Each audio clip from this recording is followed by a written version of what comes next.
గత కొన్ని సంవత్సరాలుగా మేము ఇది మా కోరిక ఇది విశాఖ ఉక్కు ఆంధ్రుల హక్కు అని. అంటే మొన్న 32 మంది చనిపోతే దాంట్లో ఈవెన్ మన తెలంగాణలో కూడా 3 చనిపోయారు.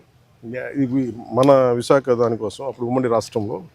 అందుకని ప్రైవేటీకరణ జరగకూడదు, ఇది మన రాష్ట్ర ప్రభుత్వం కింద ప్రభుత్వ స్టీల్ ప్లాంట్ కింద ఉండాలనేది మా అందరి ఆకాంక్ష. అదేవిధంగా కేంద్ర ప్రభుత్వం ప్రధానమంత్రి గారి నాయకత్వంలో ఇది అలాగే కొనసాగిస్తున్నారు అదే స్ఫూర్తిని. అది ఇప్పుడు మాకు ప్రిలిమినరీగా మేము చూస్తున్నప్పుడు అందరితో మాట్లాడుతున్నప్పుడు అనిపించింది some kind of upgradation is need. అలాగే క్యాప్టివ్ మైన్స్ ఉండాలి అంటే ఇది ఏ స్థాయిలో ఎందుకు జరగలేకపోతుంది అని అనడానికి, అంటే ప్రభుత్వ పరిశ్రమలు కానీ ఎందుకు కాయలా పడుతున్నాయి, ఎందుకు వెనకబడుతున్నాయి అంటే ఆఫ్కోర్స్ సర్టన్ మేనేజ్మెంట్ ఇష్యూస్ కావచ్చు, లేదంటే ఓవర్ ఎక్సెసివ్ లోడ్ ఏదైనా ఉందా, ఇవన్నీ ఎందుకంటే కూర్చోబెట్టి ఒక కోణంలో నుంచి ఒక దృక్కోణం నుంచి చూస్తే సరిపోదు. సో దీనికి సంబంధించి నేను ఇందాక మన సోదరులు మనోహర్ గారితో మాట్లాడుతూ ఏం చేద్దామంటే ఒక్కసారి నేను స్టీల్ ప్లాంట్ కార్మికుల అసలు ఏంటి, మీరు స్టీల్ ప్లాంట్ గురించి మీ అభిప్రాయాలు ఏంటి, మీ సమస్యలు ఏంటి అనేది నేనే ప్రత్యేకించి ఈ గొడవ కొంచెం వీళ్ళందరికీ మన మెడికల్ ట్రీట్మెంట్ అంతా అయ్యి కొన్ని రోజులు అయ్యాక ఖచ్చితంగా నేను నేనే కాల్ఫర్ చేస్తున్న ఒక మీటింగ్. ఒకసారి ఆ మీటింగ్లో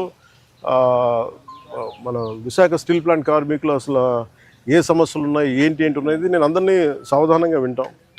అది దాని రౌండ్ టేబుల్ అంటామా, లేదంటే కూర్చోబెట్టేది వారి ఒక ఇంట్రాక్షన్ కార్యక్రమం ఏ పేరు పెట్టినా కానీ దానికి నేను ఖచ్చితంగా నేను ఒక్కసారి ఆ మీటింగ్ నేనే నా ఆధ్వర్యంలో నేను ఆర్గనైజ్ చేసి ఒకసారి అందరికి వింటాను.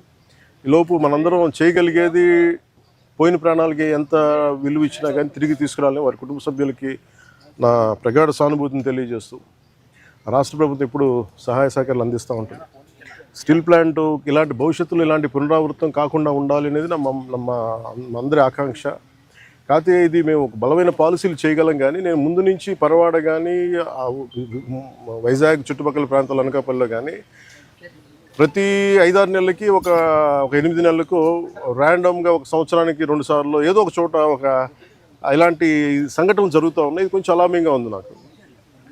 నేను ప్రత్యేకించి ఏం చెప్తున్నానంటే అసలు యాజమాన్యాలు సేఫ్టీ ఆడిట్ ఎంతవరకు చేస్తున్నాయి, అలాగే రాష్ట్ర ప్రభుత్వం నుంచి దీన్ని పర్యవేక్షణ చేయాల్సిన అధికార యంత్రాంగం ఎలా ఉంది, ఇండస్ట్రియల్ చీఫ్ ఇన్స్పెక్టర్ ఆయన ఏ స్థాయిలో ఉన్నారు, ఒకవేళ చిన్న లోపాలు ఏదైనా ఉంటే వాళ్ళకి కూర్చోబెట్టి పంపించారా, ఒకవేళ సపోజ్ ఏదైనా వైలేషన్స్ ఏమైనా ఉంటే వైలేషన్స్ని మీరు రిపోర్ట్ చేశారా, లేదంటే వాళ్ళు దాని మీద యాక్షన్ తీసుకోలేదు, ఇవన్నీ కూడా జరగాలి.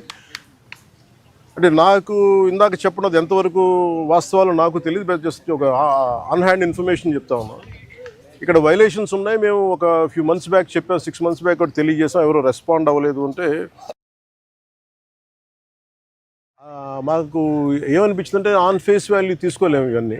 సో అందుకనే దీనికి కీలకమైన కారణాలు ఏంటి, the exact causes and investigation the detail enquiry has been initiated to ascertain the reasons and fix responsibility. అంటే ఎవరైతే నాకు ఆఫ్ హ్యాండ్గా చెప్పారు ఇవన్నీ కూడా కమిటీకి నివేదిక ఇచ్చినప్పుడు ఖచ్చితంగా దాంట్లో పరిగణలోకి తీసుకుంటారు. ఎందుకంటే ఇది కూర్చోబెట్టి నేను ఇది పొలిటీషియన్స్ కానీ లేదంటే నా పదవి నాలాంటి అంటే దీనికి మేము పై స్థాయి నుంచి చూడగలం తప్ప దీన్ని లోతుపాతులు అర్థం చేసుకునే ఒక అధ్యయన బృందమే వాళ్ళు దీంట్లో ఎక్స్పర్టీస్ ఉన్న వాళ్ళే మాట్లాడాలి దీని గురించి.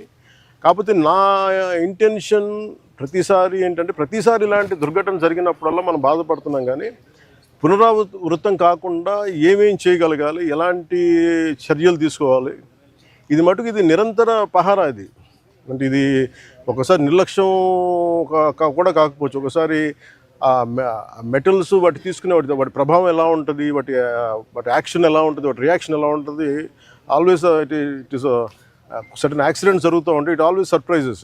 అంటే ఎంతమంది మేధావులు కూర్చున్నా కానీ శాస్త్రవేత్తలు కూర్చున్నా కానీ వాళ్ళు ఎప్పుడు అర్థం చేసుకోవడానికి ఒక కొత్తది సంఘటన జరుగుతూ ఉంటుంది. ఆ కోణంలో కూడా చూడాలి దీన్ని.